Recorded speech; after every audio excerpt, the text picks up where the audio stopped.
안녕하십니까. 평생투자 파트너입니다. 오늘은 2020년 10월 22일 목요일입니다. 오늘 뭐 시황 이야기도 좀 하고, 그 다음에 변동성에 대한 것을 좀 이야기를 해볼 텐데요. 일단 최근 시황을 유튜브에 뭐 거의 하지 않았던 이유는 뭐 거의 한 두어 달 거의 비슷한 내용입니다. 쉽게 얘기해서 어떤 뭐 버핏 지수로 봤을 때 시장은 한 배가 넘어가는 이런 구간이었기 때문에 쉽게 뭐 무언가 하기가 좀 부담스럽다 이런 이야기를 좀 들었는데요. 근데 이제 오늘 어떤 회원분이랑 이야기를 할 때 약간 좀 헷갈려 하시는 이런 부분들이 좀 있더라고요. 그래서 그러니까 코스피라는 것을 이렇게 보면 뭐 수많은 기업들이 모여져서 하나의 코스피가 된 것이잖아요.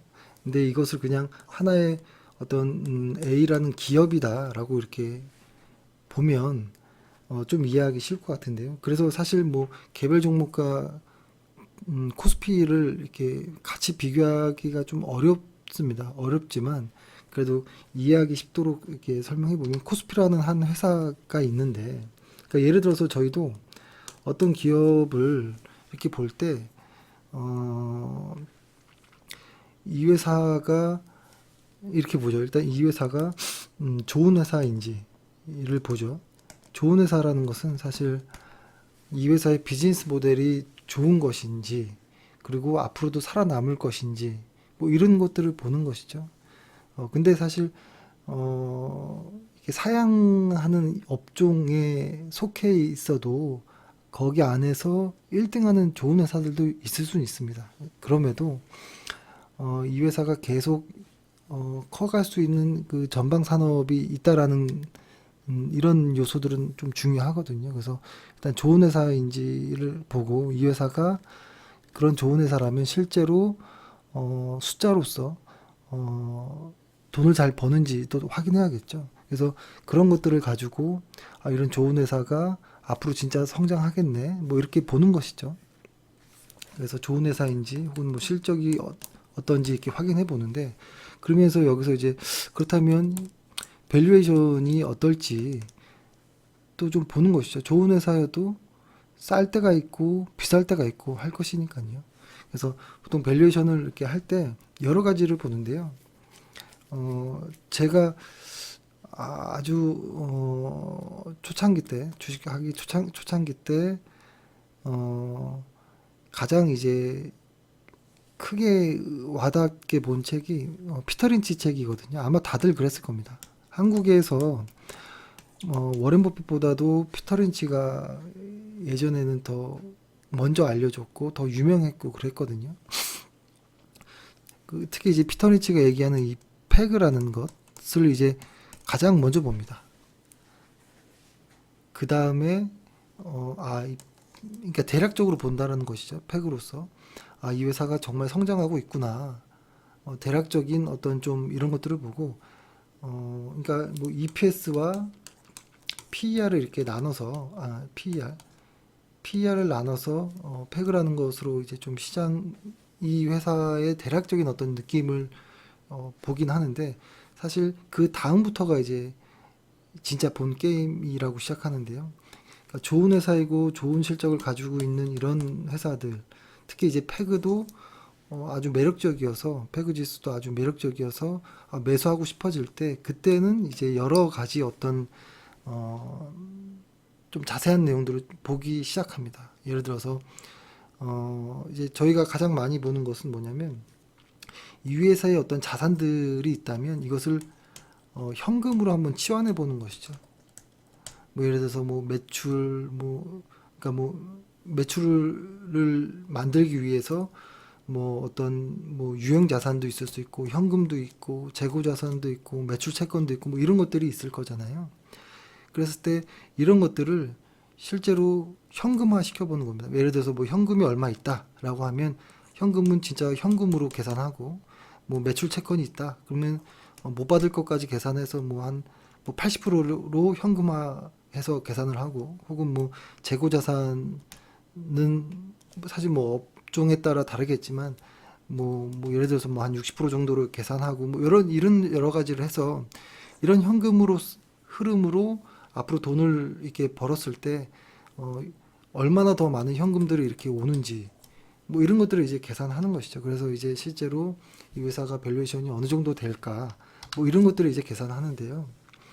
사실 그러면서도 이건 뭐 좀 번외이긴 하지만 좀 허무한 생각도 들기도 합니다. 왜냐면 내가 이렇게 계산하는 게 예전에는 맞겠다 이런 생각을 했거든요. 이 비즈니스, 그러니까 이 회사의 어떤 사업 모델이, 사업 내용들이 좋아지겠네. 이런 생각을 했고, 그게 합리적이네. 맞을 수 있겠네. 이런 생각을 했었는데, 요즘엔 점점 갈수록 내가 이렇게 계산해봤자 틀릴 수 있다. 점점 모르겠다. 이런 쪽으로 좀 많이 가거든요. 그래서 사실 좀뭐 어렵습니다. 그래서 이제 가장 해답은 이런 것이죠. 여러 가지 어떤 조건들, 숫자들, 뭐 기사들, 뭐 분석 글들 이런 것들을 토대로 어떤 밸류에이션을 하는 거죠. 그래서 이 회사가 A라는 이 회사가 한 10,000원 정도가 적정하겠다라고 계산이 된다면 그냥 이거보다 훨씬 싸다면 뭐 절반까지는 안 오더라도 뭐 한 30%, 한 40%더 할인되어 있다면 현재 주가가 그러면 내가 이 위에서 계산한 어떠한 조건들이 틀리더라도 그러니까 즉 안전 마진을 좀 이렇게 여유 있게 두면 조금 더 마음은 편해지는 뭐 이런 것이죠. 근데 이건 좀 번외인데 아무튼 예를 들어서 코스피라는 어떤 이 회사가 이렇게 성장하다 보면 분명히 EPS들이 증가하면서 분명히 성장하겠죠. 근데 성장하면서 PER이라는 것과 같이 부딪히다 보면 이게 직선으로 이렇게 시장이 가지 않겠죠. 시장의 어떤 심리들과 작용되다 보면 성장하더라도 왔다 갔다 하면서 이렇게 성장할 거라고 생각합니다. 이 기업이, 그러니까 주가가 아닌 이 기업이. 어, 그러니까 이 기업을 볼 때의 어떤 가격이라는 것이죠. 그러니까 밸류에이션이 그렇다는 것이죠. 어, 그러니까 이것도 하나의 그러니까 코스피라고 보면 이 코스피라는 회사도 보면 분명히 올해보다는 내년이 그러니까 올해보다는 내년이 좋을 것인데 지금 순간 너무 위에 있는 것 아닌가? 그러니까 이런 것이죠. 이렇게 간다라고 보면 지금이 이 구간에 온 건지 혹은 뭐 이 구간에 온 건지 모르겠지만 일단 이 적정한 어떤 이 가치보다는 좀 높은 구간이 아닌가? 라는 생각을 하는 것이죠. 그렇죠. 그래서 지금은 좀 무거워지고 시장이 좀 과한 이런 부분들이 좀 있는데요. 지금 시장이 최근에 좀 이렇게 조정을 받고 있잖아요. 근데 좀 크게 보면 옆으로 이렇게 횡보하는 이런 모습이긴 합니다. 이 횡보하면서 지금 장기 볼린저 밴드 120을 이렇게 깔았는데 지금 이 장기 볼린저 밴드 이 중심선까지도 뭐 내려올 수도 있을 겁니다. 아마 여기 지금 두 개의 박스를 거놨는데요. 위에 박스, 중간 이렇게 해서 보면 버핏 지수로 보면 PER이 1배, 0.9배, 0.8배인데요. 여기까지 오는 것은 뭐 거의 뭐 상상하기는 어렵고 요 언저리 이 언저리 구간에서 볼린저 밴드 중심선과 뭐 요 언저리가 만약에 아주 많이 조정을 받았을 때 올 수 있는 뭐 이 정도 위치가 아닐까 뭐 이런 생각을 하는데요. 만약에 지수가 이 볼린저 밴드 중심선 이 언저리까지 온다라고 했을 때 우리가 보유하고 있는 이 기업들은 사실 이 코스피라는 큰 이 집단이 아닌 개별 종목들은 더 변동성이 커지거든요. 특히 ROE가 높은 애들은 변동성이 훨씬 더 큽니다. 주가 변동성이. 그래서 우리가 보유한 기업들은 만약에 지수가 이 중심선을 깨고 내려올 정도면 우리가 보유한 어떤 기업들은 볼린저 밴드 하단까지도 올 수 있습니다. 그렇다면 볼린저 밴드를 이렇게 장기적으로 이렇게 그려보면 중심선, 상단선, 하단선 이렇게 그려보면 중심선을 깨고 하단까지 내려오고 다시 이렇게 상단까지 가는 이런 모습을 상상할 수 있거든요. 근데 지금 코스피가 볼린저 밴드의 장기 볼린저 밴드의 중심선도 오지 않았는데 벌써 우리가 보유한 아니면 관심 있게 보는 애들이 벌써 중심선까지 왔거든요. 근데 이게 하단까지 올지 안 올지 모르겠지만 지금부터 이 구간의 영역은 아주 변동성이 심하고 무서운 구간이면서 오히려 좋은 회사를 싸게 살 수 있는 그런 기회로 활용할 수 있겠다라는 생각도 해봅니다. 무섭지만. 그래서 사실 이거 좀 확대해서 보면 코스피를 확대해 보면 여기 요 구간이죠. 그러니까 2300 요 윗구간들은 좀 과한 구간이라고 보여집니다. 과한 구간이라고 보여지기 때문에 여기서 이렇게 지수가 횡보할 수 있다라고 보고요. 지수가 이 정도 횡보할 정도면 개별 종목들은 더 과해질 수 있다. 이렇게 봐야 됩니다. 그때 이 변동성에 대한 이 심적 고통이 있죠. 근데 이 변동성에 심적 고통이 있는 이유는 첫 번째는 내가 보유한 회사를 잘 모를 때가 그럴 때가 많고요. 혹은 두 번째는 내 어떤 그릇보다 크게 투자했을 때 혹은 뭐 한쪽에 비중이 너무 많을 때 아무튼 뭐 이런 경우인 것 같아요. 그리고 촉박할 때 그러니까 남의 돈으로 할 때 뭐 이런 경우거든요. 그래서 이런 경우가 아니라면 이 변동성은 극복해야 된다라고 보고요. 그런 것들이 있잖아요. 우리가 예를 들어서 얼마를 투자해서 몇 프로의 수익률을 몇 년이라는 시간을 지났을 때 얼마가 된다. 그러니까 우리가 현재 가치고 뭐 미래 가치라고 본다면 우리의 어떤 현재 자산이 미래에 우리가 원하는 이 수준까지 가려면 기대 수익률과 시간이라는 게 필요하잖아요. 이건 사실 뭐 복리를 계산할 때 비슷하게 많이 활용되긴 하는데 이 공식은 많이 보지만 사실 이 안에 가장 중요할 수도 있는 것이 뭐냐면 뭐 수익률도 중요하고 얼마를 투자하느냐도 중요하고 몇 년이나 기다려야 되느냐 이것도 중요하겠지만 가장 중요하게 이 단순한 이 공식을 어렵게 만드는 것이 변동성이라고 생각합니다. 그러니까 아주 심플한 것이죠. 예를 들어서 우리가 1,000만 원을 만약에 20%의 연 20%의 수익률로 만약에 10년을 버티면 얼마가 된다 라는 거잖아요. 혹은 뭐 20%가 너무 과하면 뭐 안전하게 지수에 투자한다라고 했을 때 보수적으로 한 5%라고 해볼게요. 시장에 1,000만 원을 시장에 5%로 투자해서 한 20년 내가 장기적으로 투자하겠다. 배당 빼고라도 이렇게 봤을 때 얼마가 나오겠다라는 어떤 무언가들이 있잖아요. 그래서 사실 과거의 데이터가 미래가 될 수는 없지만 아주 보수적으로 5% 정도 시장이 수익을 준다면 20년 정도로 계산했을 때 최소 얼마 정도는 이 1,000만 원이 커질 수 있다는 알 수 있거든요. 적어도 알 수는 있겠죠. 근데 이 미래까지 가기 위해서는 가장 중요한 것이 이 변동성을 극복하는 거예요. 변동성. 우리가 시장이 내 1,000만 원이 쭉 마음 편하게 와서 예를 들어서 뭐 2,000만 원이 된다.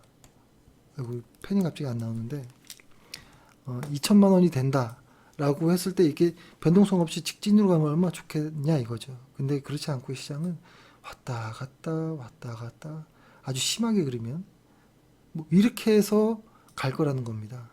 근데 우리가 설정해 놓은 어떤 인생의 목표치가 여기라면 이 사이에 이런 변동성들은 극복할 수밖에 없는 도전 과제라고 봅니다. 지금이 그런 거일 수도 있다라는 거죠. 지나가는. 그러니까 우리가 예를 들어서 뭐라고 할까요? 최근에 저희가 보유하고 있는 뭐 유니 테스트라든지 그러니까 이 회사라든지 그러니까 사실 이게 길게 이렇게 보면 그러니까 저희는 그러니까 여기서 한 번 사고 두 번 정도밖에 아직 안 샀고 이 아주 오래된 어떤 박스권을 이제 벗어나는 이런 과정인데요. 사실 여기서 이만큼을 보고 투자한 건 아니거든요. 저희가 예상한 거로는 더 이렇게 올라가는 거를 생각했는데 이거를 확대해 보면 여기서 이렇게 투자한 것이 이만큼 올라왔지만 여기까지 가기 위해서 직진으로 가진 않을 거고요. 왔다 갔다 하고 뭐 이렇게 해서 이렇게 갈 거라는 것이잖아요. 그래서 근데 이러한 어떤 변동성들은 보내줘야 됩니다. 극복해야 됩니다. 이게 투자 그 위험 자산이 이런 특징들이 있다라는 것이죠. 그래서 드리고 싶은 말씀은 뭐 코스피든 개별 종목이든 EPS가 증가하는 이런 구간에 있긴 있습니다. 내년 올해 코로나 이후부터 내년까지는 분명히. 근데 PER이라는 것도 따라 붙기 때문에 이 변동성은 어쩔 수 없다라는 것이고, 다만 왔다 갔다 할 때, 왔다 갔다 하면서 이렇게 올라갈 때 이런 구간에서 지금 같은 시장이 한 배를 넘어가는, GDP 대비해서 시총이 한 배를 넘어가는 이런 구간들은 조심해야 되는 구간이다라는 것이고, 오히려 조정을 받아서 싸지는 구간이 오면 이때는 용기를 내서 매수를 하는 것이고, 또 올라가면 이때 내 보유 종목 중에 어떤 계획에 맞게 뭐 이익 실현할 것이 있으면 이익 실현도 할 수 있다, 뭐 이런 것이죠. 근데 이러한 변동성이 없다라고 볼 수는 없다라는 거죠. 이런 것들은 그냥 이해하고 가야 되는 겁니다. 그리고 근데 다만 그런 건 있을 수 있어요. 그러니까 저희가 볼 때 저희가 보유한 종목 중에 한세 시럽이라는 애가 있는데, 이 한세 시럽이라는 애는 지금 최근에 이 바닥 대비해서 이렇게 많이 올라왔거든요. 많이 올라왔는데 이런 것이죠. 지금 시장이 왔다 갔다 이렇게 하는 구간에서 시장이 이런 고점 위치에 왔을 때 혹시 내가 가진 보유한 종목도 사실 요 정도 언저리를 목표 주가로 설정했다면 같이 이익 실현할 수 있다라고 봅니다. 한세시럽 같은 경우도 최근에 목표 주가들이 좀 상향되고 있긴 한데 한세시럽 같은 경우에는 그래서 저희도 물량을 좀 줄인 상태에서 마지막 물량을 좀 홀딩하고 있긴 한데요. 그러니까 이게 종목에 따라 좀 다를 수 있다라고 봐요. 그러니까 이렇게 한번 볼까요? 예를 들어서 어떤 이 A라는 회사는 목표 주가가 여기서부터 이만큼이면 이익 실현해야 되는 애인데 벌써 근처에 왔다라는 A가 있고, B라는 회사는 목표 여기서 시작했는데 목표 주가가 여기지만 아직 여기 시작하는 구간에 있는 A일 수도 있는 거잖아요. 근데 시장이 왔다 갔다 이렇게 하면서 분명히 싸지고 비싸지고 하면서 내가 가진 보유한 종목들의 변동성을 키우죠. 키울 때 이렇게 목표 주가가 다 온 A라는 애들은 이런 시장의 어떤 좀 비싼 구간에서는 같이 이익 실현할 수 있다라고 봅니다. 근데 다만 이제 시작인 애들은 내비둬야죠. 오히려 시장이 빠짐으로써 얘가 더 싸질 수 있다면 오히려 그걸 이제 시장의 조정을 기회로 삼을 수도 있지 않을까? 뭐 이런 생각도 하는 겁니다. 예. 뭐 그런 것이죠. 그래서 뭐 사실 이것들, 그러니까 제가 지금 이렇게 말씀드린 이런 내용들은 그냥 전부 그냥 저의 어떤 소설이고 저희가 그냥 주식하는 이런 방식이고 뭐 여러 많은 수많은 사람들의 방식 중에 하나의 아주 그냥 소수의 어떤 의견인데요. 저희는 그런 생각을 하고 있다라는 겁니다. 근데 가장 이렇게 이런 소설들을 이야기하면서도 항상 뒤가 이렇게 땡깁니다. 뭐냐면 몇 년 지나서 지금 생각하고 있던 이런 주식이 하는 이런 방식들이 내가 잘못하는 방식이었으면 어떡하지? 이런 생각을 항상 해요. 왜냐면 이렇게 책을 이제 보잖아요. 혹은 뭐 연구를 하고 백테스트를 하고 뭐 이런 과정에서 조금씩 이제 변하거든요. 주식하는 이런 방식들도 변하는데 아주 작은 어떤 스킬들은 계속 변할 수 있다라고 보거든요. 예를 들어서 뭐 재고 자산을 평가할 때 뭐 예를 들어서 의류라고 했을 때 예전에 뭐 재고자산 평가할 때 보면 의류라는 것을 점점점 이제 좀 그러니까 현금화 예를 들어서 뭐 100억의 어떤 어 100억의 어떤 재고자산이 있다고 해보면 옛날에는 이거를 재고자산을 이거를 만약에 현금화 시킨다라고 했을 때 한 70억 정도로 봐줬다 할인을 했다면 요즘에는 한 60억도 봐주기 어렵겠는데 이렇게 무언가 어떤 작은 어떤 디테일들은 변할 수 있거든요. 근데 큰 의미에서 어떤 기업이든 뭐든 간에 적정한 어떤 가치는 있다라고 생각이 들어요. 적정한 가치. 음. 근데 그 적정한 가치를 정확하게 숫자로 표현할 수는 없어요. 표현할 수는 없지만 어, 대략적으로 싸다 비싸다 정도는 알 수 있는 것, 알 수도 있겠다라는 생각은 하는데 어, 근데 내가 알 수도 있겠다라고 한 수치보다도 보수적인 어떤 가격이 왔을 때는 그렇게 겁먹을 필요가 없지 않을까? 라는 그런 좀 생각을 해봅니다. 근데 이것도 뭐 사실 그쵸? 이것도 어떻게 변할지 모르겠습니다만 뭐 그런 생각은 충분히 뭐 든다라는 것이고 그런 관점에서 보면 어, 최근에 그 메가스터디 교육이라는 아이고 잘못 눌렀네요. 메가스터디 교육이라는 이 회사가 있는데요. 이 회사가 좀 그런 것 같아요. 내가 생각했던 가격보다도 훨씬 싼 느낌. 근데 지금 최근에 좀 많이 올라오긴 하긴 했는데요. 저희가 마지막 매수를 딱 맞췄기 때문에 뭐 더 이상 뭐 매수는 할 수 없겠지만 가끔 이런 종목도 있다라는 것이죠. 그러니까 메가스터디 교육처럼 내가 생각했던 것보다 훨씬 싸네라는 것들은 어떤 차트라든지 어떤 수급 뭐 이런 것들을 좀 무관하게 그냥 비중을 늘리는 것이 좀 시장과도 어떻게 보면 좀 더 무관하게 근데 사실 무관할 수는 없겠지만 시장이 이렇게 하락할 때와 좀 다르게 움직일 수도 있거든요. 꼭 시장과 같은 방향으로 가지는 않을 수 있거든요. 그러니까 최근에 시장이 빠졌지만 메가스터디 교육은 이렇게 막 오르잖아요. 그러니까 너무 싸진 애들은 시장과 무관하게 움직일 때가 좀 있는 것 같아요. 그래서 가끔 이제 나중에 이제 계좌를 이제 좀 이렇게 보다 보면 시장이 안 좋은데 내가 옛날에 사놓던 아주 싸지만 소외된 애들은 이렇게 수익을 내주고 있는 이런 케이스들도 좀 있더라고요, 보니까. 그래서,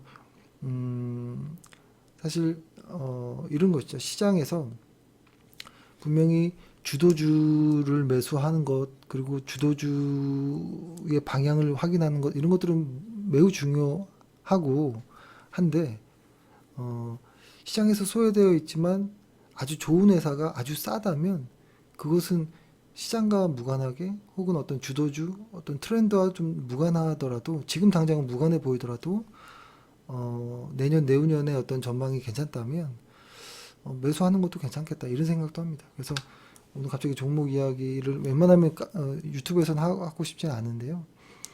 뭐 한세시록 같은 경우에는 지금 많이 올라왔지만 매도하고 싶어지는 그런 그러니까 매도할 어떤 타이밍을 보고 있는 이런 회사인 것이고 유니테스트도 최근에 많이 올라왔지만 이제 시작 같은 느낌이어서 오히려 좀 더 빠지면 물량을 좀 더 늘려야겠다 이런 생각도 하고 뭐 메가스터디 같은 이런 애들은 최근에 시장과 무의미한 좀 상관없이 좀 많이 튀어 올랐는데 그러니까 시장이 빠질 때 이렇게 튀어 오를 때 이익 실현하는 이런 케이스들이 많거든요. 근데 그렇지 않고 얘는 실적 대비해서 내년에 PER이 뭐 5점, PER이 5.6배 정도밖에 안 되니까요.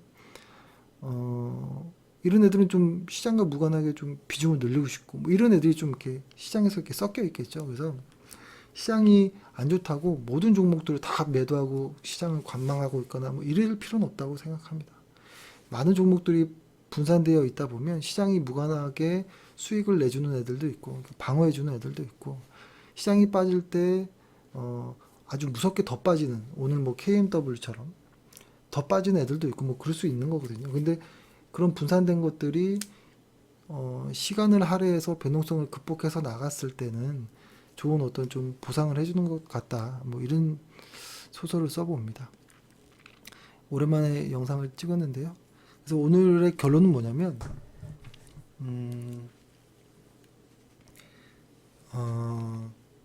좋은 회사를 보유했다면 변동성은 극복해야 될 수밖에 없다라는 겁니다. 근데 그 좋은 회사가 진짜 좋은 회사인지 아닌지는 100% 알 수는 없습니다. 그렇기 때문에 보수적으로 사야 될 필요가 있고 쌀 때 사야 될 필요가 있는 것이죠. 왜냐하면 예측이 틀릴 가능성이 많기 때문에. 그리고 시장에서 이런 변동성은 언제든 나올 수 있는 것입니다. 예. 만약에 뭐 예, 일단 뭐 오늘 요 정도만 하고요. 그래서 뭐 시장이 더 조정을 받을 수 있습니다. 충분히 한동안 더 받을 수 있고 지금 시장이 뭐 더 많이 빠질 수도 있거든요. 뭐 2000까지 근처까지도 올 수 있고 혹은 뭐 중심선이 뭐 2200 정도 혹은 PR 1배를 깬 2300을 깨고 내려가는 뭐 이런 케이스도 올 수 있게 있는데 지금은 일단 뭐 이렇게 마음 급할 필요는 없다. 좋은 회사, 내가 가진 회사들 실적 잘 체크하고 근데 그런 회사들이 시장으로 인해서 싸지면 그때는 놓치면 안 되겠죠. 놓치면 안 되겠고 그냥 지금의 어떤 흐름을 시장의 조정을 그냥 극복해 나가야 됩니다. 좋은 회사라면 조건은 좋은 회사라면 인 것이죠. 근데 그 좋은 회사가 비쌀 때는 이익 실현도 괜찮다라는 것이고 이제 시작이면 뭐 버텨내야죠. 변동성들은. 예, 이 정도로 하고요. 시황 이야기는 뭐 당분간 시장이 계속 조정이 온다면 뭐 딱히 할 말은 없을 것 같습니다. 예. 예, 다만 이제 카페는 뭐 간략한 뭐 이렇게 시황을 좀 적어보도록 하겠습니다. 예, 고생 많으셨고요. 실적들이 속속 좀 이렇게 나오고 있는데요. 꼼꼼히 좀 잘 체크해 보시길 좀 바라겠습니다. 감사합니다.